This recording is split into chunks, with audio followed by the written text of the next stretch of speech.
Primal strength. What's up, YouTube? Once again, Bill Mack here with Pro Wrestling Unleashed. Today's episode will be the top 10 ways to improve WWE. Now, I didn't compile this list alone. I did have help from my friend Dave, and I appreciate all of his input as he and I discussed from time to time WWE. You know, figured this was a good topic to bring a top 10 about. Last time it was the top 10 WCW stables and tag teams. Now we're going to the WWE side where we are having quite a few problems with today's current WWE product. And we were just kicking around ideas like, well, what were some ways you think if you would be able to, improve WWE, to make it better, ideas and stuff. So, I figured why not? This would be a great list to come up with. And I hope you folks enjoy. If you like my videos, continue liking them, view them again. If you like wrestling content, whether it's WWE, TNA, whatever, drop a like on this video, subscribe to my channel, and leave a comment. So look forward to each and every one of you. I hope you enjoy this video, and we'll get right into it. So one of the things we were talking about in 10 ways would be the first thing we do, I guess, number one, there's no particular significance of these. These are just top 10 random things we would use to describe, what we would think would be a better way of making WWE Raw. And this is just Raw now, better. Number 10, we said that we felt like if the women's matches, which was awesome on Raw last night, and I'll get into that with the Raw wrap-up, but longer women's matches we felt was a way that to further give storylines to the women's divisions on Raw. I think that they have a good women's division, very, very good athletes, and give them a little bit longer of a storyline, make the matches a little bit longer, or at least have 2 matches into this in Raw, would make it better. It's a 3-hour show, which we'll get into that too. But number 10, like I said, we thought would be having longer women's matches to help further storylines and to give the women's division a little bit more exposure to that. We feel like that would be a good idea. Number 9, this was input from my friend Dave. He's like, he goes to a lot of the live events, and he's like, man, they need to, the current state of the product, we understand the costs and things of rising, but he was like, I just feel like the ticket prices for live events are just way too high. He's like, they should be a lot lower. So maybe, creating more exposure house shows, because that's what it takes to build. You want people to go out to the shows, and when you put on good house shows and stuff, then when the Raw or SmackDown, comes to that town, the attendance will improve, But you're going to get more people out there when ticket prices are a lot cheaper to draw more people in, to be able to want to pay for whatever a televised event would be. So it felt like it was just something that lowering ticket prices to live events would be a good idea. So number 9, we chose lowering ticket prices for live events. Number 8 is one I'm sure as a young kid growing up in the 80s and early 90s, as well as hopefully a lot of subscribers and those viewing the video, there's so much merchandising, but one thing I missed growing up was the wrestling buddies. You remember the back in the old days, the half-size Hulk Hogan, Ultimate Warrior, Macho Man, all those wrestling buddies used to play when we used to wrestle with when we were kids, because they used to have them. I think we all that love wrestling used to love having those things. They've got so many of the action figures and things out now that and wrestling ring stuff, but they don't have the buddies back. I don't think. I mean, that's something I would like to see back. Could you imagine that? Back in the Attitude Era, I don't even think they had them, like The Rock and Stone Cold, and imagine having today. There's so many characters that are on there that are characters in wrestling more so that stand out more so than what they were years ago, back during the Attitude Era, even back in the 80s when we grew up. So, I think they need to bring back the wrestling buddies. And my friend Dave, he was talking about, hey, You know, what happened to the ice cream bars? You know, which is like CM Punk said, where are my ice cream bars? So bring back the wrestling ice cream bars. So I mean, come on, it appeals to everybody. You can't go wrong with an ice cream bar, folks. I mean, that's just something that get your taste buds and good. But they used to market those things, but they've quit a long time ago. But it would be something I felt like would be something that would be really good for them to do, or have the ice cream bars come back, making a comeback with WWE. I mean, they market just about everything else. I figured those two things would be. So, number 8 would be just bringing back wrestling buddies and ice cream bars and things like that. That we used to like as kids, and that when we were younger were things that they used to promote. So those we felt like were things that would be great towards from a marketing standpoint. Number 7, this is another idea me and Dave were talking about, was, they NXT used to be the developmental, one of the developmental brands, and now they've kind of made it into like a third brand, just where some of the superstars, like it's mostly a lot of indie people now. It used to be it was developmental people, but they take a lot. They were now taking a lot of indie people. What we would like to see them doing is sending more NXT talent that's ready, like Samoa Joe that's ready to go, like Shinsuke Nakamura that are ready to go, to be on the main roster. Send those guys up, and those guys that have stale gimmicks like R-Truth and Goldust, those older guys that kind of get phased out of the Big Show. I mean, even not the Big Show, those retiring, but just those talent. You look at Tyler Breeze, and look what even they did with Zack Ryder. They sent them down to NXT, and what you do is just send them down there to kind of repackage them, get them freshened up, touched up, because every time a lot of the characters WWE doesn't use on a typical basis start to become stale, start to become old, and they need to be refreshed. It's much like sometimes in the NBA, when a player isn't developing quite right, or if they need to be sent down to refine their skills, they send them to the D League, and once they get better, they bring them a minor. It's based the same thing with Major League Baseball and the minors. They rehab starts, or kids coming up, they promote them from the minor leagues on up to major leagues. So I think if they use more of NXT as that particular kind of situation, I think that would be something to improve, because it's great to see new talent, and that boring stale talent that they're just not going to use or over and over again. I mean, just send it down there. Either have them repackaged or help out with the transition of them there. So I think they would need to use NXT would be number 7. This was the one I come up with. I was thinking of cut down on the overruns. That the next 2 to 3 will kind of deal with time, but cut down on overruns. WWE. I mean, SmackDown comes on live every Tuesday for 2 hours, and they never have an overrun. You've got 3 hours to put on a show, and you still need 5 to 15 minutes for overruns. I mean, come on. When you got a 3-hour show, you mean to tell me with all that dead time that you're wasting, killing with promos and talk and stuff, which we'll get into that in just a few minutes here. But just these overruns are necessary to me. I mean, they cut into other shows that they're trying to start. Show cuts on 11:05, 11:10, 11:15. I mean, it's really aggravating when you know that the show could have these storylines done right in ample time. Like I said, SmackDown does it all the time, every week from 8 until 10. I mean, there's no overruns there. They get in the show what needs to be got in. And WWE could do the same thing with Raw. They just don't do it. But WWE number 6, please cut down on overruns. I mean, it would make things so much easier, and get it to fit within the show. You can come up with storylines that will allow for the storylines to fit within that time and that time slot. So number 6 would be just WWE, please cut down on overruns. Number 5 would be this, and this is one Dave and I talked about, and this is one even Triple H mentioning. Please, please cut Raw down to 2 hours.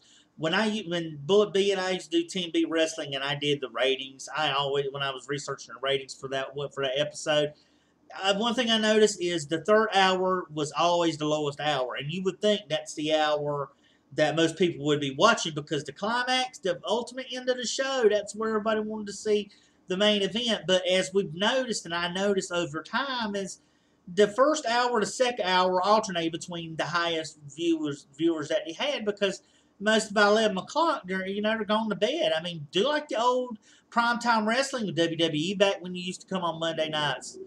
You used to come on from 8 until 10, going from 8 o'clock till 10 o'clock. I mean, you still would have an early show where you can get viewers at 8 o'clock to 9, and then at 9 to 10, you would still have that same audience, but you drift in 11:15 per each of those overruns. You're losing a lot of your audience because it's already so late as it is. Make it from 8 until 10, not 9 until 11. I think that would be a better thing because you'd have still some of those younger viewers that you're trying to tap into. But my gracious, you claim that you want that third hour for character development, new feuds, and new story, but you don't do it. You saturate it a lot with a lot of filler. Like Bruce Blitz said last night in his Twitter feed, which was funny.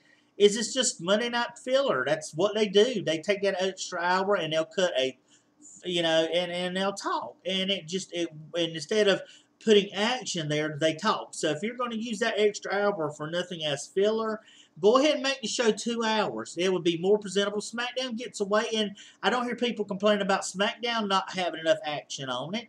It gives you more time for that, and that's what people all want to see a lot of times is that as a 2 hour show. To me, I mean, if you want to gain revenue, I understand, but that third hour, but to me, it's really hurting and not helping WWE Raw by being 3 hours long. So number 5 is please cut down Raw to 2 hours. Even Triple H said if he had his way, he would do that. I would do that too. I see nothing absolutely wrong with taking Raw and making it a 2 hour show as opposed to 3. You don't need 3 hours. You already got 3 hour pay-per-view is enough for that. So please cut down on Raw. Number 4 is more ring work action, less promo work, i.e. SmackDown, folks. Because as I stated briefly just a minute ago, promos, they kill us and saturate us with promos over that extra hour. I mean, they go on. You have 10 and start the show, you automatically have a 10 to 15 minute promo. I mean, I can understand setting up storylines, but back in the old WCW stuff days, you did the talking before your match. You interacted with each other in the backstage. You don't have to go out there and stay 15, 20 minutes doing a promo. I remember one time within an hour and a half, there was only 2 matches because the rest of it was either backstage promos or stay out there in the in-ring promos. And I just think promos take so much time, but SmackDown does a good job because they're trying to balance telling a storyline with the action. And SmackDown has always been, even Cesaro said it, SmackDown has always been the wrestling show. Raw is the entertainment. SmackDown is the sports part of it. Sports entertainment, I guess. But to make more people enjoy it, put on action. I love these cruiserweight matches. You don't have to have storylines for those. As I brought up in the last Raw report, you can throw a couple. Now they're starting to put those cruiserweight matches. And I thought, well, that's a great idea. Be more athletic. People love seeing the high spots. I mean, used to they would always have a problem with high spots and selling, rather than having a good match. But if you put those cruiserweights in there just for that reason, you're giving everybody a little taste. And I applaud WWE for it. I mean, great job putting the cruiserweights in there to give the fans something to ooh and ah about. But, I would cut down on the promo work of WWE on Raw and and tell a story within it. Have promos cut before they go to the ring. Interviews, backstage interviews, I mean, stuff ain't got to spend 20, 30 minutes you setting it up. I mean, it just really doesn't take that long to do it. But number 4 would be more in-ring work action, less promo work. Coming down to number 3, I felt like more vignettes for introducing new wrestlers would be a good idea. I think I may have talked about this before, but I think it would work out great. I just see WWE my example I brought up when I was talking my friend Dave about it. I was like, Razor Ramon's vignettes were awesome when he came into WWE. I mean, it was just awesome watching them. Even the Shining Stars cutting promos. Even now he's talking about Kurt Hawkins and SmackDown promos. Those vignette things work.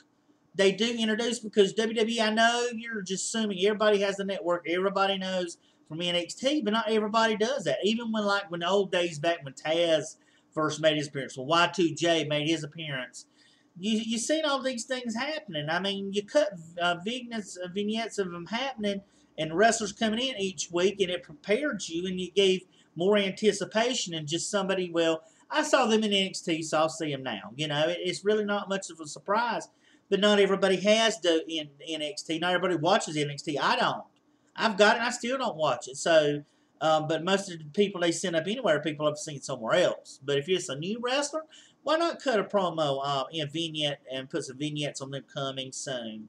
I think it'd be a great idea to do, and it would give us a fresh look at wrestlers. Just production sometimes, creativity sometimes a little differently can help a show go a long way with coming off better to the audience and really getting them hyped up about watching and these new wrestlers come into WWE. So number 3 is more vignettes to intro new wrestlers into WWE, especially coming to Raw or SmackDown. So that was number 3. Number 2, Dave had this idea. He said, why not cut down? Now we're having like 19 pay-per-views a year. Back in the old days, folks, back in old WCW times, I mean, feuds went on longer. The fans are so quick because due to their programming with so many different things, feuds don't last long. They try to get feuds a monthly basis. Back in the old days, people could watch feuds. The crowds are so much more of hijacking these days, I would say, when it comes to feuds, and they chant these things and stuff, and WWE does it. But you've got the story, and what you put on the ring is what counts, not what everybody on the outside is chanting or saying. So I feel like, and he felt like, maybe they need to cut down on all these pay-per-views, spread them out, and give the feuds a little longer and take time to develop. That's what it takes is have less exposure to these pay-per-views, because you're not making money off of them like you used to, WWE. You can't afford to cut back on them because you're having 2 a month now, and you're not getting charged $50 a month like you used to doing them. Everybody's watching WWE Network. So, you're really gaining that much money or hype on getting more pay-per-views that you're not getting paid for and using the same amount of money it takes to make them? I don't think so. So, to me, and what he was saying was, sustain the feuds longer, make the storylines more creative. It comes down to that, which but pretty much round everything out here. So number 2 would be just let's use less exposure for these pay-per-views, and let's have longer feuds. Not wear people out, but just let them tell stories. When you have a good story, people will read it.